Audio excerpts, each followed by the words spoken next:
Some people might be wondering, Mr. Chocolate, why are you wearing a sombrero? You're not Indiana Jones. You're not even dressed up like him.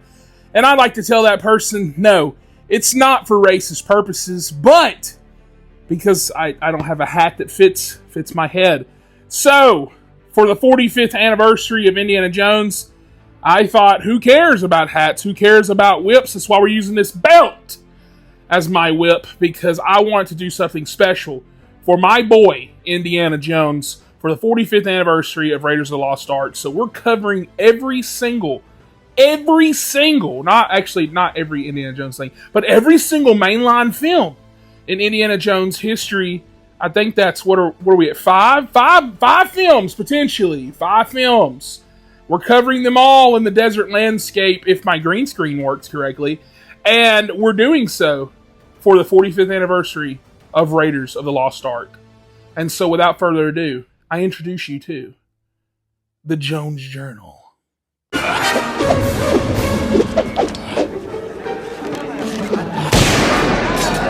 There are movies that become successful, and there are movies that become classics, and then there are movies that fundamentally change the language of cinema. Raiders of the Lost Ark isn't simply one of the greatest adventure films ever made, it's one of the most important films Hollywood has ever produced. When audiences first sat down in theaters in the summer of '81, right when I was potentially not even a thought in my father's ballsack, they realized that they weren't just watching any other action movie. They were witnessing the birth of a modern myth. Before Indiana Jones, adventure heroes were often larger than life. They were perfect, invincible, and untouchable.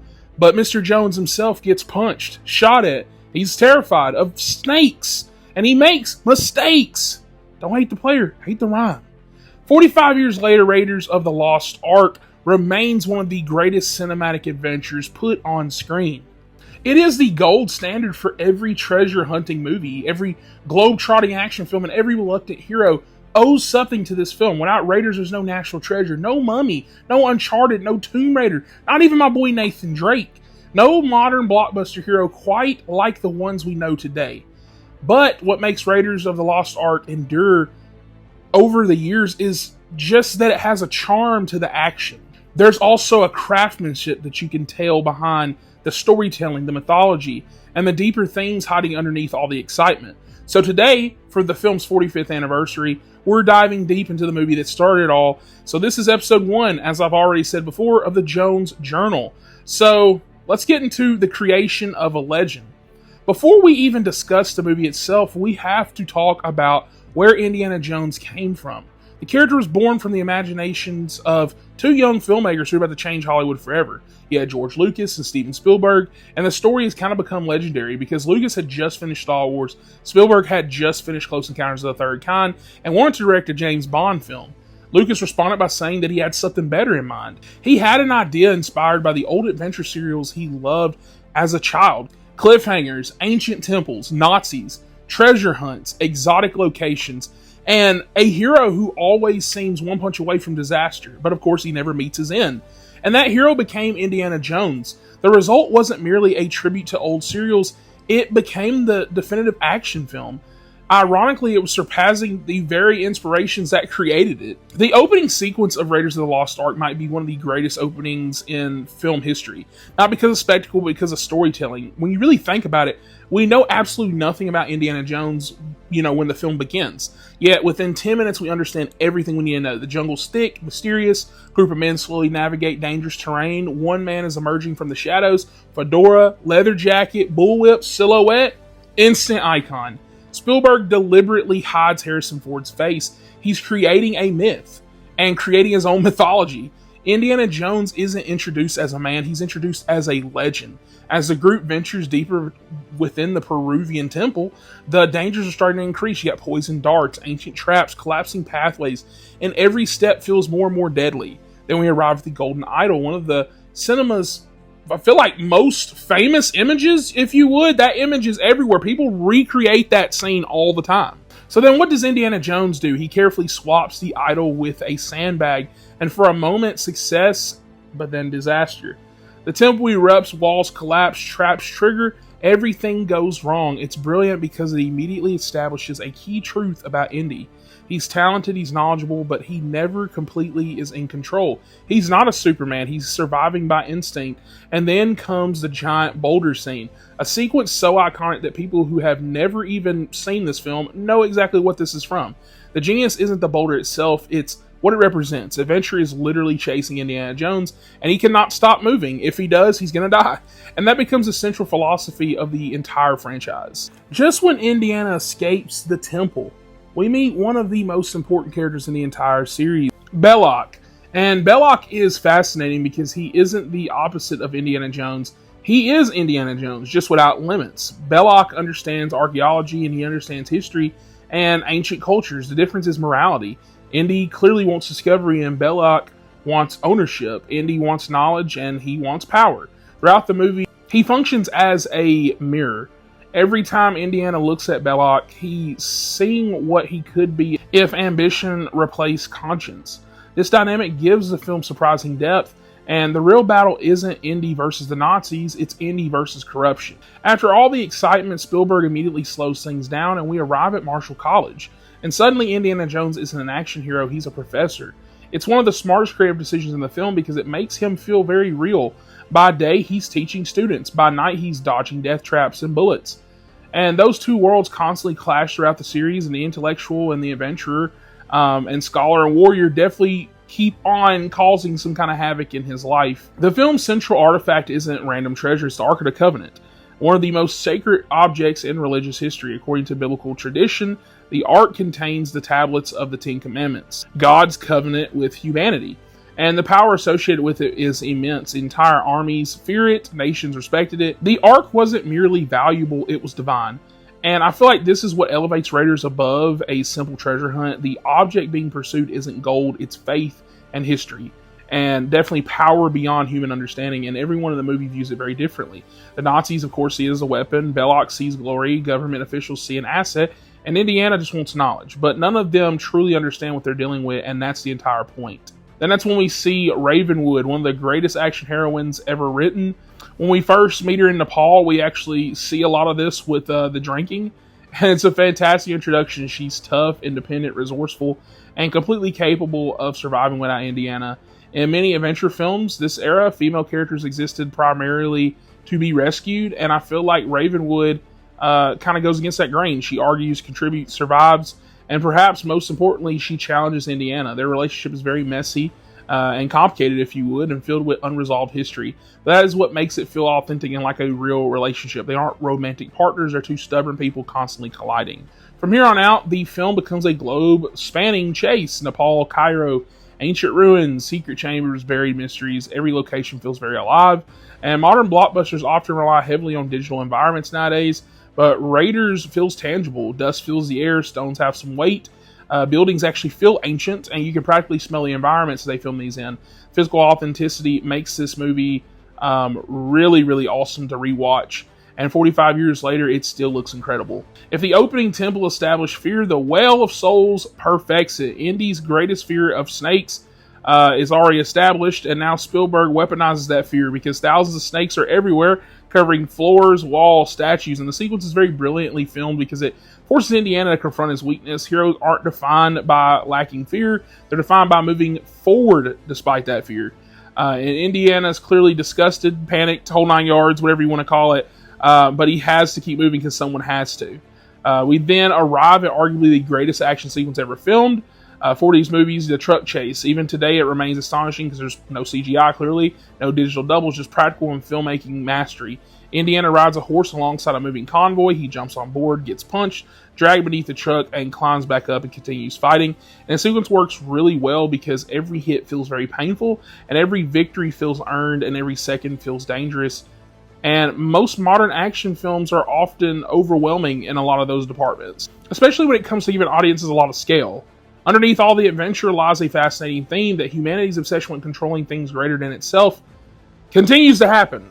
We see that with harnessing power. The Nazis literally believe they can weaponize God. It's very arrogant on a cosmic level, and throughout history, that arrogance has repeatedly led to catastrophe. The Ark becomes a symbol of forces beyond human understanding, and some things clearly are not meant to be understood. Some powers aren't meant to belong to anybody, and Indiana gradually realizes this, which is why his final act becomes so important, because then we get to the opening of the Ark scene, where we reach cinema's most unforgettable finales, where the Nazis finally obtain the Ark of the Covenant. Belloc believes that he's won, everything has led to this moment, and the Ark opens, and for a brief moment it appears beautiful, almost heavenly. Then horror appears, pure horror, faces melt, bodies explode, souls emerge in one of the most iconic scenes of all time. Divine judgment arrives, and it's one of the boldest endings ever placed in a blockbuster, because the villains don't lose because Indiana defeats them necessarily. They lose because they misunderstood why they were pursuing what they were pursuing. They believe that they held power, but the Ark is a responsibility, and it's clearly not a weapon, and they paid the ultimate price. Meanwhile, Indiana survives because he finally shows humility and closes his eyes. He stops trying to control events. He accepts that some things exist beyond human comprehension. And I feel like that final scene that comes up after this is so beautiful, because the Ark is locked away inside a giant warehouse, one crate among thousands, stored and forgotten and hidden. And I feel like that ending is very brilliant, because it reminds us that history is vast, mysteries remain unsolved, and somewhere out there countless stories still exist, waiting to be discovered. It's the perfect ending for an adventure film like this. Not an ending, it's a promise. And 45 years later, Raiders of the Lost Ark remains extraordinary because of everything I just listed below. Not because it's nostalgic, not because it's influential, but because it still works in this huge movie landscape. Every joke pretty much lands, action scenes are awesome, characters matter, and every frame demonstrates a level of craftsmanship that filmmaking really needs to study today. That's why I'm glad that we're getting a lot of these original films, whether or not all of them end up being as big and crazy as like an Obsession or Backrooms. Like last year, there was a lot of great original films that nobody really cared about and saw, but I'm still glad they're getting made, because this is a movie that captured the imagination of generations.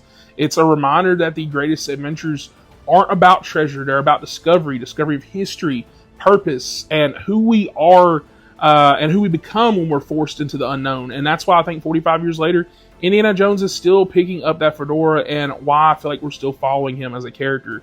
But that is just the beginning of our journey. Next time in the Jones Journal, we'll follow Indiana into darker territory as he races to recover a mystical stone, battle a dangerous cult, and face one of the most controversial entries in the franchise. We'll be talking about Indiana Jones and the Temple of Doom. So if you enjoyed this episode of the Jones Journal, be sure to like, subscribe, and let me know about all your memories of Raiders down below. And remember, X never marks the spot.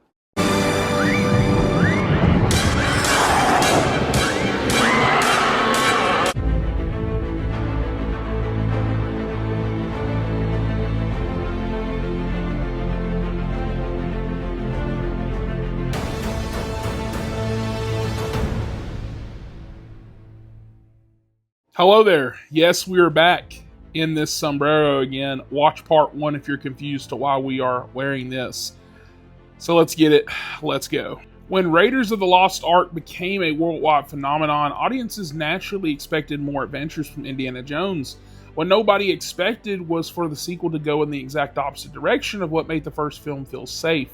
Most sequels try to repeat the formula: bigger treasure, bigger action, bigger explosions, and instead Temple of Doom just got darker. Much darker. Even today, over 40 years later, the film remains one of the most divisive entries in the franchise, like most of them.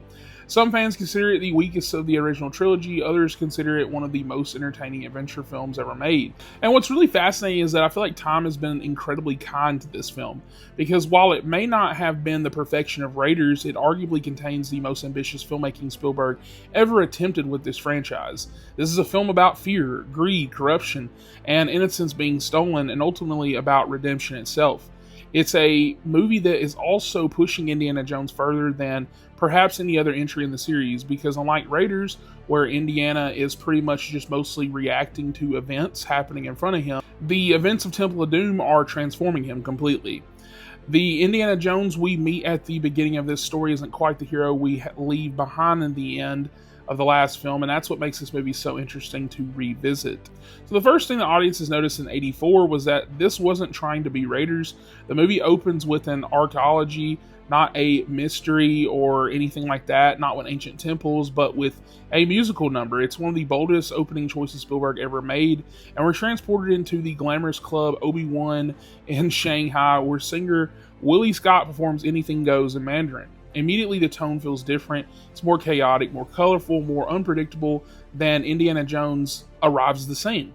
And this isn't the heroic professor we meet in Raiders or even remember. He's wearing a white tuxedo, negotiating with gangsters, trading priceless artifacts for diamonds. And the movie intentionally presents Indy as rougher around the edges, less noble, more selfish.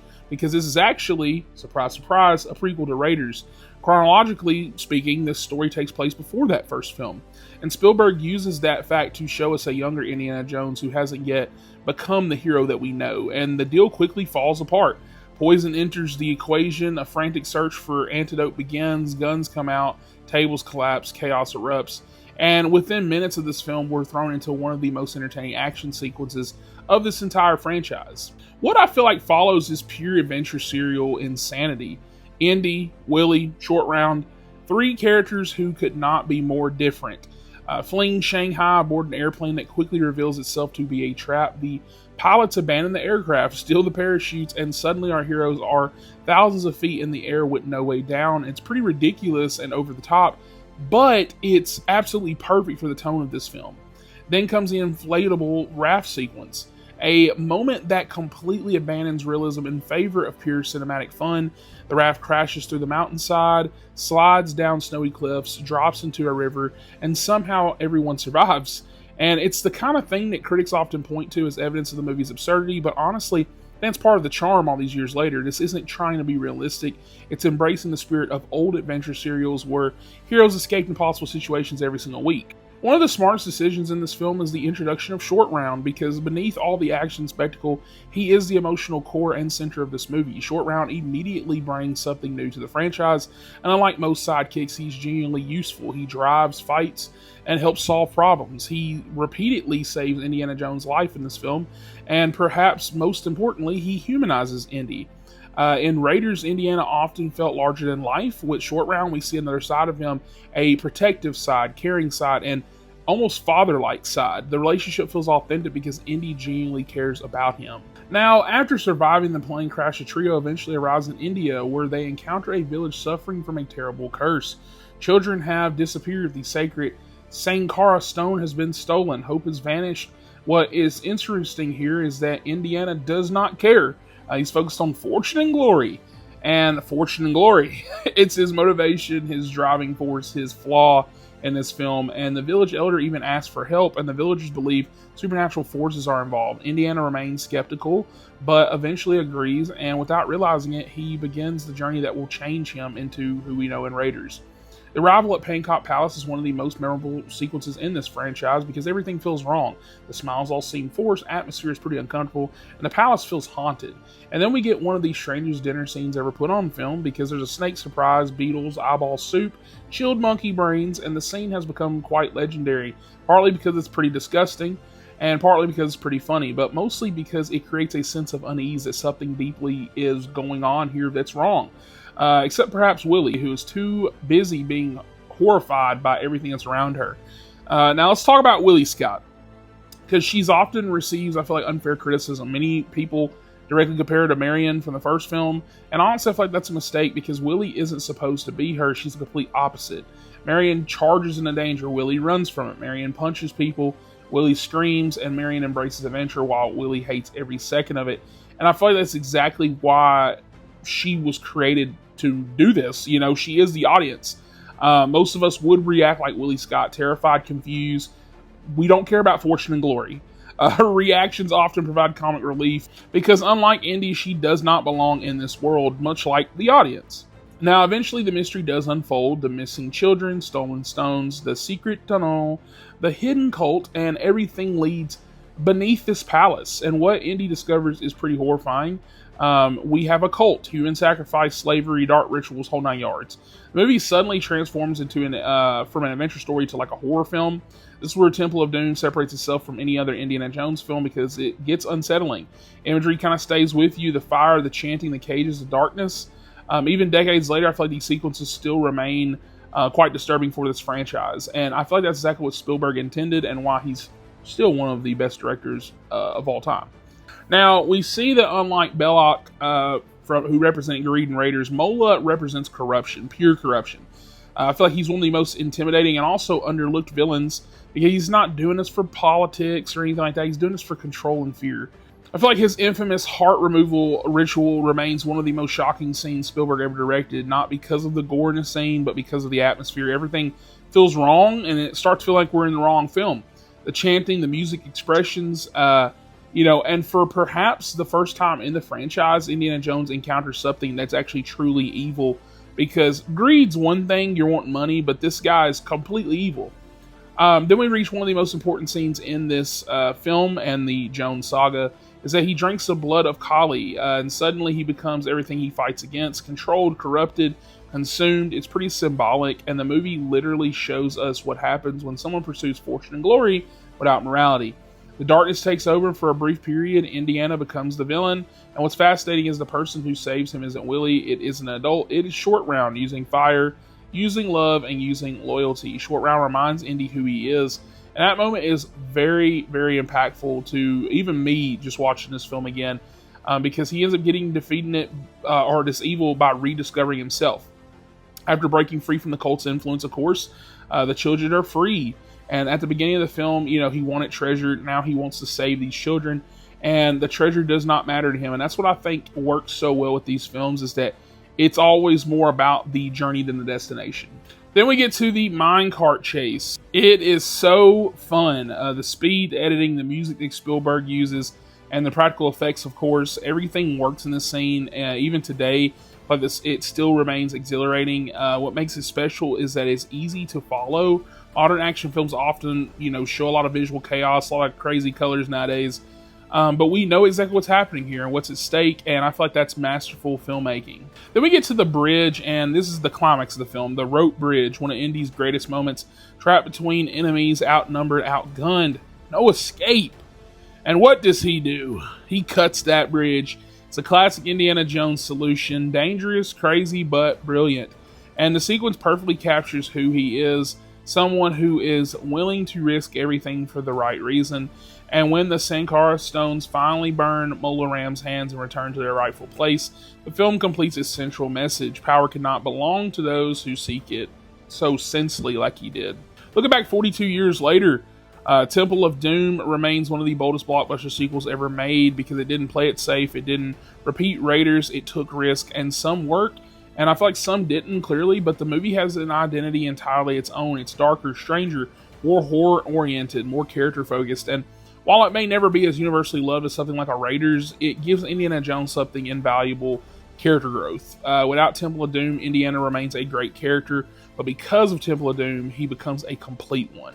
Next time in the Jones Journal, we'll be discussing what many fans consider the greatest Indiana Jones film ever made. And hopefully, if this green screen worked, because I filmed both of these close together, and you might just be seeing a green. If you see this behind me, that means it's a green screen. If I'm floating in the desert this whole time, then cool, that means it worked. But if not, you might be seeing me in a different location next time. And remember, X never marks the spot.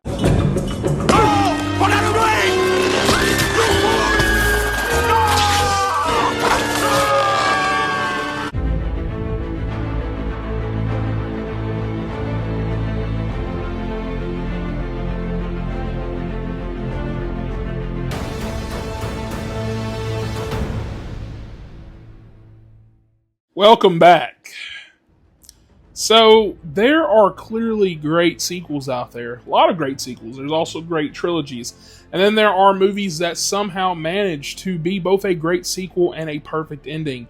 Indiana Jones and the Last Crusade is one of those films. After a darker, more divisive Temple of Doom, Spielberg and Lucas returned to Indiana Jones's roots and style of Raiders of the Lost Ark, and they decided to do something a little smarter. They gave Indiana Jones something he had never had before: a family.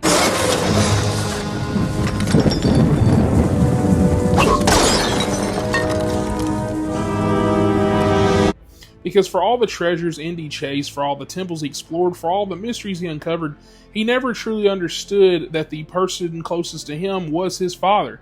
And on the surface, The Last Crusade is another adventure, another race against the Nazis, and a search for the Holy Grail, a globe-trotting treasure hunt. But beneath all that lies something much more emotional. This is a story about reconciliation, about legacy, and understanding the people that we love before it's too late. And more than 35 years later, it remains one of the most beloved entries, not just in the Indiana Jones franchise, but in blockbuster history. So this is episode 3 of the Jones Journal, and this is Indiana Jones and the Last Crusade. So the film immediately makes a brilliant decision. Instead of showing us Indiana Jones as the hero that we've already come to know, it shows us how he became a hero. Set in 1912, we meet a young Indiana Jones, a Boy Scout exploring the deserts of Utah.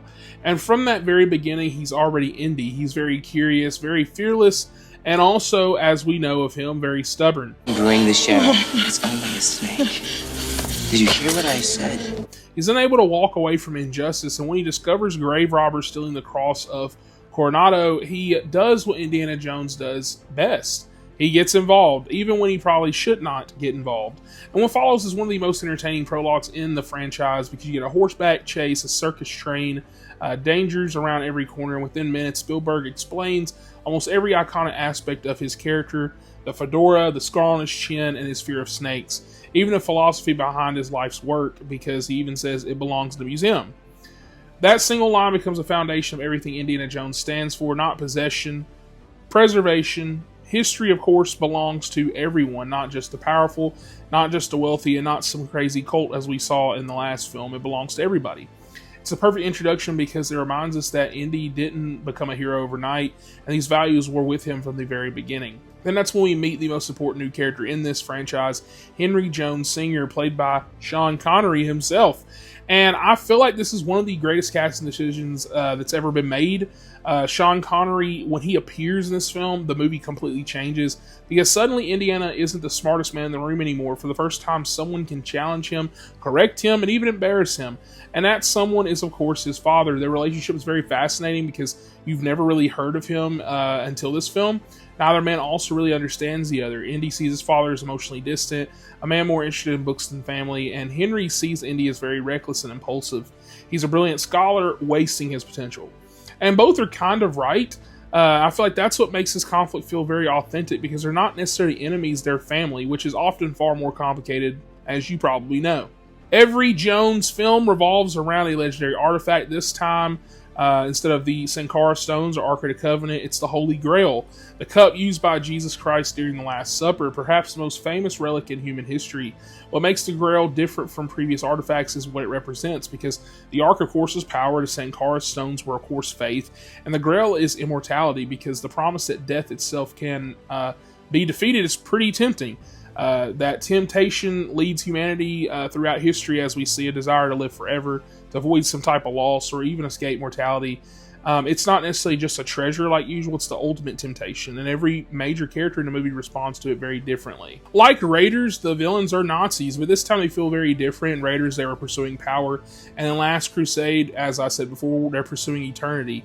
The Grail becomes another example of evil seeking to corrupt something sacred. History repeating itself, and that's one of the recurring themes throughout these films. The past does indeed matter, because people never stop making the same mistakes. They simply just find new ways to justify them. Then we meet Elsa Schneider, one of the franchise's most fascinating characters, because unlike Balok or Mola Ram, Elsa isn't entirely villainous, nor is she entirely heroic. She's very complicated, intelligent, and ambitious, and she's ultimately consumed by her obsession. Elsa genuinely does love history, and she wants to discover the Grail, but she also wants the discovery for herself, and that's where everything begins to fall apart, because throughout the film, Elsa serves as a warning. Knowledge without wisdom can become dangerous, and curiosity without that restraint becomes obsession, and obsession, of course, eventually destroys her. As the adventure moves from Venice to Austria to Germany and beyond, the relationship between Indy and Henry become the true heart of this film. Some of the funniest moments in the entire franchise come from these two characters interacting. The tank scene, motorcycle chase, the blimp sequence, the constant arguments between the two and misunderstandings. Every scene really works because it feels very authentic. At its core, this is a story about two men trying to connect at a decades emotional distance, and also with them both being males, that's a lot different. You know, Indiana expresses affection through action. They're speaking different languages, but slowly they begin to understand one another, and that's where the film finds emotional power. Then that's when we arrive at one of the greatest action sequences Spielberg ever directed since the famous car chase from 2 films prior. You have the tank scene. Every beat has a purpose. Every moment advances character. When Indiana appears to fall from the tank and die, Henry's reaction says everything. For perhaps the first time in his life, he realizes that Indiana means a lot to him. And when Indy returns moments later, we see something rare, relief, love, and emotion. And I feel like the walls between them begin to collapse here, not because of words, but because they almost ran out of time. And I really love how a lot of older movies especially have storytelling with that, where they didn't have to really say anything to get, the point across. Now, to reach the Grail, Indiana must complete 3 trials: the breath of God, the word of God, and the path of God. And what's remarkable about these challenges is that they aren't tests of strength. They're tests of humility, patience, and faith, everything Indiana really struggles with. Throughout the franchise, he's relied on intelligence, courage, and instinct. Now he must trust something beyond himself. It's pretty fitting, especially for a culmination for this journey, because true wisdom isn't knowing everything. Then we meet perhaps the most unexpected character in the entire series, the Grail Knight, an ancient guardian who has protected the Grail for centuries. The scene really works because it's very simplistic. There's no giant battle, no massive spectacle, just a tired old knight waiting for someone worthy. And in many ways, I feel like that's what the entire movie has been building towards, not finding the Grail, but becoming worthy of finding it. That's when we get to the choosing the cup scene. I feel like one of the greatest scenes in this franchise is that we have a false Grail, golden cup, and the jewel treasure. The cup chosen by Donovan, and instantly he dies, because he misunderstands what the Grail represents. Then Indiana chooses not the richest cup, not the most powerful, but the simplest, the cup of a carpenter. And it's a moment that perfectly captures who Indiana Jones has become. He sees history, not value, but the truth. And he sees the meaning in the fact that there's not really an appearance. And because of that, he succeeds. Then comes the emotional climax of the film. Elsa reaches for the Grail, the ground collapses, and the treasure slips away. And even in her final moment, she cannot let go. It's pretty tragic, really, because the movie has repeatedly warned us where obsession leads. The Grail was never the reward, the journey was, which I actually said that in the last video. The relationships were, and Elsa never really understands that. But Indiana almost makes the same mistake. He does reach, stretches, and he wants it. And Henry finally says the words Indiana has needed his entire life. Indiana, let go. Let it go. Not Junior, not son, Indiana. And for the first time, his father truly sees him, and Indy listens, he lets go, not just of the Grail, but of obsession, of proving himself, and of everything that has driven him for decades. It's one of the most powerful moments in the entire franchise, and it's really the perfect ending. The final shot's pretty legendary. Indiana Jones and Henry Jones Sr., Marcus Brody, Sala, are riding off into the sunset. No sequel setup, no cliffhanger, no tease. Just a really beautiful ending, and actually just an ending. And I feel like for many years it felt like the perfect ending, because The Last Crusade understands something many franchises forget. Adventure is not about treasure, it's about the people along the way. The greatest discovery Indiana Jones makes isn't the Holy Grail, it's his father. And I feel like more than 3 decades later, Indiana Jones and The Last Crusade remains one of the greatest adventure films ever made. It's very funny, exciting, very thoughtful. And I feel like it's endlessly rewatchable. It's actually arguably, between me and you, in the original trilogy, it's my favorite one. When I first saw it as a kid, I was like, ooh. I was like, man, I love that one. Something about it. I don't know if it's a relationship or if it's that it's a big culmination of it all, but it really is such a beautiful film. And it's a film that's got a lot of heart. And so with that, next time in the Jones Journal, we'll tackle the film that ended the franchise for nearly 20 years before bringing Indiana back to the big screen. Movie surrounded by controversy, alien mysteries, and more. So we're going to be talking about the Kingdom of the Crystal Skull tomorrow. And so with that, this has been the Jones Journal. And remember, X never marks a spot. And if you don't come back, I guess I'll let you know this. Kingdom of the Crystal Skull is my first it's my first Jones film, so I don't hate it like people do, because I'm like, I was a child. I don't remember what did it come out in 2008. I've been 7 years old. I remember running down the theaters, jumping, hearing hearing the song. I was like, whoa! So I vibe with that movie. So I'm going to prepare myself for the hate comments, but it's got a place in my heart. And with that, I'll catch you guys on the next one.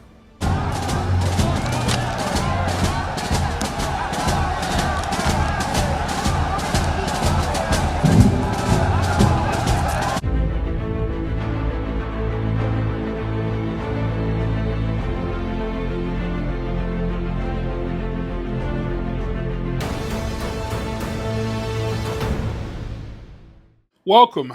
Now let's be honest, some movies are judged by what they are, others are judged by what people want them to be, and I feel like Indiana Jones and the Kingdom of the Crystal Skull has spent nearly 2 decades trapped between the two realities. Now, when we last saw him in the Crusade in 1989, audiences thought, there was a nice trilogy, it's a legend. Then in 2008, the impossible happened, he came back. The return wasn't just a movie event, it was a cultural event because Harrison Ford was back, Spielberg was back, George Lucas was back, John Williams is back. It's like an old friend coming back to say hello. Nearly 20 years of anticipation had created a movie that could never exist because every fan had already imagined their own perfect Jones sequel. And when Kingdom of the Crystal Skull finally arrived, it became one of the most debated blockbusters ever made. But here's the question. Has time been kinder to this film, or is it still the black sheep of the franchise? Because beneath the controversy lies a movie that's actually trying to say something fascinating about aging, legacy, and what happens when legends refuse to disappear. So with that, this is episode 4 of the Jones Journal. This is Kingdom of the Crystal Skull.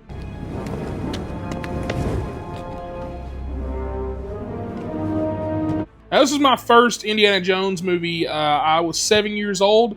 I still remember the feeling I felt when I got done watching it. Now I realize the audience probably didn't like it because I don't remember much of anything as far as their faces' reactions go, but they were all kind of leaving in silence. And I was the only one listening to that music, jumping down the stairs. I was very, very excited. And as they say, you never forget your first. And so the first thing that this film really does is abandon the familiar world of the original trilogy. The Nazis are gone, World War II is over, the world has changed, and Jones feels out of place. This isn't the 30s anymore. This is the age of rock and roll. You've got atomic bombs, science fiction, the Cold War, paranoia, you name it. The movie immediately understands something pretty important, is that Indiana Jones is now a relic of himself. For 3 films, he studied ancient history. Now he has become said ancient history. And that is one of the most interesting ideas from this entire franchise. The opening sequence is pretty cool. It drops us into Cold War America. Military convoy races through the Nevada desert before arriving at one of the most famous locations in mythology, Area 51. Immediately, the tone feels different. The mysteries aren't biblical, they're scientific. The legends aren't ancient civilizations, they're extraterrestrials. And many fans resisted this shift, and I will throw my hat literally in the ring here. I'll never forget having a friend who, pretty much as you probably know, especially with the way the world's been the last 10, 15 years or so, who pretty much gets all of his opinions from the internet and YouTubers. And every time he said a sentence about any movie ever, I was like, I've literally heard that be said before. And I was like, is that really your opinion? I've never understood the hate with the aliens in this movie. We're going to get to that. I don't want to fully spoil it. But I've never really gotten that. People are like, oh, it's too far-fetched. Did we not see the same trilogy? Did we not watch the same films? In the first one, you've got little ghost demon angel things flying out of the Ark of the Covenant and burning people's faces off. But, seeing an alien, apparently that's far-fetched. That part never made sense to me. I can understand hating the movie. Sure, it's got a lot of problems, which we're going to get into. But that, I just never understood that. So, I haven't done this yet, but comment down below, let me know that. I almost said let me understand. I don't care. But I want to know. Like, if you watched this in theaters and you were clearly older than I was, why? Why is that far-fetched? I don't understand. So what I really loved about this film is that in the 50s, science fiction became the new obsession. Aliens were replacing ancient curses, flying saucers were replacing lost temples. Crystal Skull isn't abandoning pulp storytelling. I feel like it's evolving with the decade, and I feel like that's a huge reason why I actually still like this movie. One of the strongest aspects of Crystal Skull is Harrison Ford, because unlike many returning heroes, Indiana Jones hasn't remain frozen in time. He is older, slower, more tired, and the movie isn't trying to hide that. They really don't try to hide it in the last one. In fact, it actually embraces it. The first fight sequence immediately establishes that Indy can't simply overpower younger opponents anymore. He survives through experience, knowledge, and instinct, and even his own little Indy wisdom. And he's really become exactly what his father once was, and I feel like that's not a weakness. It's actually a character growth. One of the movie's biggest themes is learning that aging isn't the same thing as becoming irrelevant. Then we meet the film's primary antagonist, Irina, played by Cate Blanchett. I actually really liked her. Unlike Bella, Mola Ram, or Donovan, she is seeking wealth, not necessarily wealth, but more like psychic power, the weaponization of information. The idea that whoever controls knowledge controls the future. And it's very fascinating motivation because it fits perfectly within the era. The Soviet Union and the United States were competing with not just military strength, but through intelligence, and knowledge itself became power, and she wanted all of it. Now, I'll agree with you. One of the most controversial additions to the franchise is Mutt Williams. For years, many viewers focused on what Mutt wasn't. He wasn't Indiana Jones, but that's exactly kind of the point. Mutt spends most of the movie trying to figure out who he is. He's very rebellious, angry, and restless, and he's searching for a purpose. And throughout the story, Indy slowly discovers something pretty shocking, that Mutt isn't simply a sidekick, he is in fact his son. The revelation really changes everything, and suddenly Crystal Skull becomes much more than an adventure movie. It becomes a story about legacy and about what we leave behind for the next generation. And whether our children ultimately choose their own path in life. And I actually really like that sentiment, despite some issues I have with Mutt. The search for Professor Oxley leads the story deeper into some mystery, and eventually to the Crystal Skull itself. The artifact immediately is just pretty much a MacGuffin. The Grail represented eternal life. The Crystal Skull represents knowledge, and pure knowledge, unlimited understanding. And I feel like that's a dangerous concept because throughout history, humanity has repeatedly convinced itself that more knowledge is automatically going to make you wiser. And the movie really challenges that assumption. Knowledge without humility becomes pretty destructive. And it's a thing that we actually see throughout all of the films. Now, the nuclear fridge scene early in the film is really awesome. I feel like the moment everybody remembers the most is that he survives a nuclear blast inside a refrigerator. And even today, it's one of the most debated sequences in the franchise. Is it ridiculous? Absolutely. But I think Indiana Jones has always survived ridiculous situations, jumping from airplanes and inflatable rafts, surviving tank battles, escaping impossible traps. The real issue isn't realism. I feel like it's tone, and for many viewers, this was the first time the fantasy kind of became too obvious, too exaggerated, and because it happened so early in the movie, it really shaped how audiences viewed everything as follows. Whether you love it or hate it, or it became something impossible to ignore, I feel like.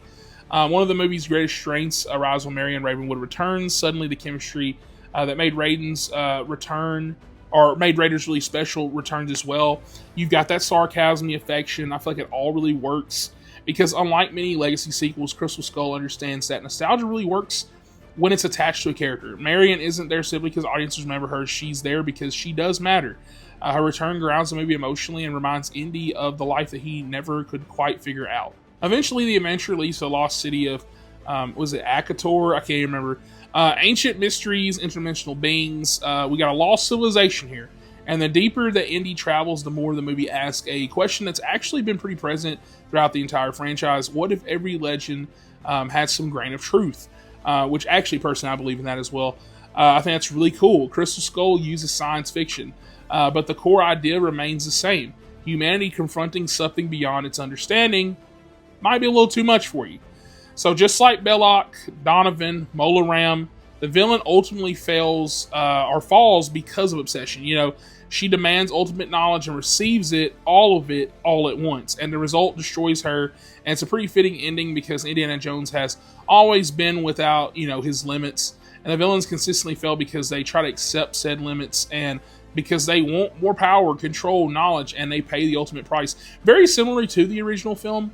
What makes Crystal Skull interesting isn't aliens, it isn't Area 51. I feel like it's not even the Crystal Skull, it's Indiana himself. And for the first time in the franchise, he's forced to consider what comes after the adventure, what happens when the hero grows old, and what happens when someone else must carry the torch. And I feel like the movie wrestles with those questions throughout the entire runtime. And while it doesn't really always find perfect answers, I feel like legends don't always stay young forever, and neither do audiences. And I feel like the message is still decent. I also really like how the film concludes, something that we've never really seen Indiana do before. There's some peace here. Not another treasure map, not another quest. Peace. He actually marries Marion, and Mutt discovers his family. Life moves forward, and for a brief moment, like the last film, the character finds something that he's been chasing for decades without realizing it. And in this film, it's a home. The fedora nearly lands on Mutt's head, and the future seems kind of obvious, then Indy takes it back. A small but meaningful moment, because while the next generation matters, the story still belongs to him, at least for now. And I feel like over the years, Kingdom of the Crystal Skull has become easier to appreciate. Now, I always, like I said, as a kid, I loved it. Is it strong as Raiders? No. Is it as emotional as Last Crusade? No. But it is far more thoughtful than its reputation suggests. I think it's a film about aging, about change, and about accepting that the world moves forward whether you're ready or not. And in many ways, I feel like those themes feel even more relevant today than they did, especially in 2008, because every generation eventually becomes the old generation. Even Indiana Jones. Just ask Star Wars fans. I grew up loving the prequels. Meanwhile, OGs grew up loving the OGs. And now you have people like my siblings who grew up loving the new trilogy. And guess what we're doing? Hating on that one just like they hated on the It's a never-ending cycle, and I think it's funny. And so with that, comment down below, let me know your thoughts, and remember, X never marks the spot, because we've got one more adventure to talk about tomorrow.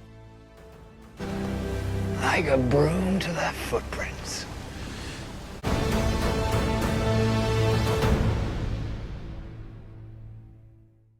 Every adventure eventually reaches its final chapter, and every hero eventually faces the one thing that they can never outrun, and that is time. For more than 40 years, Indiana Jones survived collapsing temples, ancient curses, Nazi armies, cult leaders, Soviet agents, mountains, oceans, mysteries. But Dial of Destiny asks a question that nobody has asked Indiana Jones before. What happens when the adventure is over? What happens when the world no longer needs a hero like him? What happens when a man whose entire life has been getting treasure and kind of being trapped by that? This film was a goodbye, the final chapter of one of cinema's most beloved characters. And while opinions on the film remain divided, just like the last film, there's something undeniably powerful about what it is trying to accomplish, because underneath the action, beneath the treasure hunt, beneath the Nazis and mysteries and chases, there is a reason to keep living. This isn't Indiana Jones searching for an artifact. This is Indiana Jones searching for himself. So with that, this is episode 5 of the Jones Journal, and this is the Dial of Destiny. The movie opens in a familiar territory: Nazis, World War II, ancient artifacts, and a younger Indiana Jones. And for a brief moment, it feels like we're back in the world of Raiders and The Last Crusade. And that is pretty intentional, because director James Mangold understands something pretty important, that the audience misses the old days just as much as Indiana Jones does. The opening train sequence is pretty exciting, fast-paced, and full of the adventure fans expected. Yet beneath the excitement lies something deeper. The past always looks better in memory because, of course, it's cleaner, simpler, and more exciting. And the opening functions almost kind of like a memory, one final glimpse of the Indiana Jones that audiences grew up with, because once the film reaches the present day, reality sets in. When we meet Indiana Jones in '69, he is alone. He's older, tired, and he's retired. And the world around him has moved on. We don't see his son, Mutt. We don't see his wife that he married. People are celebrating the moon landing. Technology is changing society, and a new generation is taking over. And Indiana really feels disconnected from all of it. This might be the most vulnerable that we've ever seen the character. Not physically, of course, but definitely more emotionally. And we see this adventurer who once seemed unstoppable now spend his days grading papers and living in silence. And excitement's gone, the purpose is gone, and perhaps most painfully, the people that he loved are gone too. And I really actually loved rewatching this film again, not necessarily because just the film in general. I don't think it's one of the best ones, if we're talking about top 3, but I love this message, because this is going to happen to everybody at one point in time, and it's kind of sad to think about. No matter how badass you are, no matter if you're a super soldier, if you're, Iron Man or something like that, if you have all the money in the world, eventually you're going to get old. And this is, something very similar is going to happen. You might have people around you, sure, but it is something to think about. And I really, really loved the overall message of this film. I feel like this movie is surprisingly honest in portraying aging. Many films, like I said, treat aging heroes like superheroes who have, just happen to get some gray hair, but Dial of Destiny really doesn't. It shows the loneliness and isolation and the feeling that the world has moved on forward without you, because like I said, he's not really Indiana Jones anymore. One of the film's strongest ideas is that something it rarely says outright is that he's grieving. The loss of his son has shattered his family, his marriage has collapsed, and his future feels empty. For decades, Indy dedicated himself to preserving history, and now he's becoming trapped inside his own. And I feel like that's the real tragedy at the center of this film. Not some villains, not some Nazis, not treasure hunts, not villains. It's just regret. The kind of regret that really grows heavier with age, and I feel like the kind that convinces people that they're running out of time. And for perhaps the first time in the franchise, Jones isn't really running towards adventure. Adventure actually does find him for once, because he's stopped looking for it directly. Enter Helena Shaw, the daughter of one of Indy's closest friends, and perhaps the most important new character in this film. Many viewers immediately compared her to Indiana, and a lot of people didn't really like her. But I feel like that's not who she is supposed to be in this film. Helena is more closer to the younger Indy that we meet in Temple of Doom, very motivated by opportunity and profit, and a little bit of excitement, and she sees artifacts as valuables. Indiana sees them, of course, as meaningful, and throughout the movie, she functions almost like a reflection of Indy's younger self. The difference is that he's already learned the lessons that she's trying to understand. It's a very clever dynamic because it allows the older Indiana Jones to become the mentor instead. Every Indiana Jones film revolves around an object powerful enough to reshape history. You got the Ark, the Grail, Crystal Skull, and now it's the Dial, a device capable of locating fissures in time itself. And immediately the film introduces one of the most fascinating concepts, time travel. At first glance, that sounds kind of absurd, and a lot of fans, once again, with Crystal Skull, thought it was too absurd for these films, but I beg you to watch the other ones because we get kind of far-fetched. And the Dial simply pushes that idea into a new direction, but what's important is that whether it works or not, it's what it represents, a chance to revisit the past and to undo mistakes, and a chance to reclaim what was lost. And I feel like that's a temptation that almost everyone understands. Now, once again, every villain is consumed by obsession in these films. This time, it's Voller, a former Nazi scientist who believes he can rewrite history itself, and that makes him pretty crazy because he wants correction, and he believes history got it wrong, and he believes he can fix it. And that's what makes him so dangerous, because some of history's worst atrocities have been committed by people convinced they were fixing something. And Voller isn't chasing treasure, of course, he's chasing control of reality itself, and I feel like that's the ultimate form of arrogance. One thing Dial of Destiny never really forgets is that Indiana Jones movies should be fun, and so we have the tuk-tuk chase, underwater sequences, the train action, globe-trotting adventure, of course, and they're reminders that even in his 80s, Harrison Ford still understands this character better than anyone. The action isn't designed to prove Indy is young, it's designed to prove that he still matters and can make a difference. And the film really makes us believe that Indiana Jones is the same man he was in 81, whether or not he looks like he did or not, in a lot of these scenes, and the answer is clearly no, that he's not the same. Eventually, the pursuit of the Dial leads somewhere pretty, unexpected. Ancient history itself. For decades, Indiana Jones studied the past, taught the past, and even protected it, and now he's standing inside of it. And one of the boldest moments in the franchise, and I feel like one of the most emotional as well, because for Indiana Jones, this isn't simply a historical event, it is heaven to him. Imagine dedicating your entire life to studying ancient civilizations only to be able to stand firsthand and witness it. And the thing that he spent his entire life chasing is now made real, and it's history. And then the movie reaches its most important moment. Indiana Jones does not want to leave, and honestly, who can kind of blame him? You know, the present has brought him so much pain and loss and loneliness and even regret, and I feel like the past offers some purpose of meaning and wonder. And for the first time in decades, I feel like he feels alive again. It's a heartbreaking moment because we understand exactly why he wants to stay. The adventure isn't tempting him with treasure, it's tempting him with some kind of form of escape from grief or reality or even from time itself. And what ultimately saves Indiana Jones is an artifact. It is not a weapon or a miracle.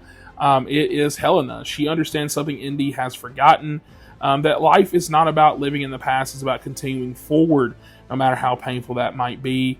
And so the lesson mirrors The Last Crusade. And in that film, as we talked about before, Henry Jones told his son to let go of the Grail. And now someone else must tell Indiana to let go of history itself. Because no matter how beautiful the past may seem, he doesn't belong there.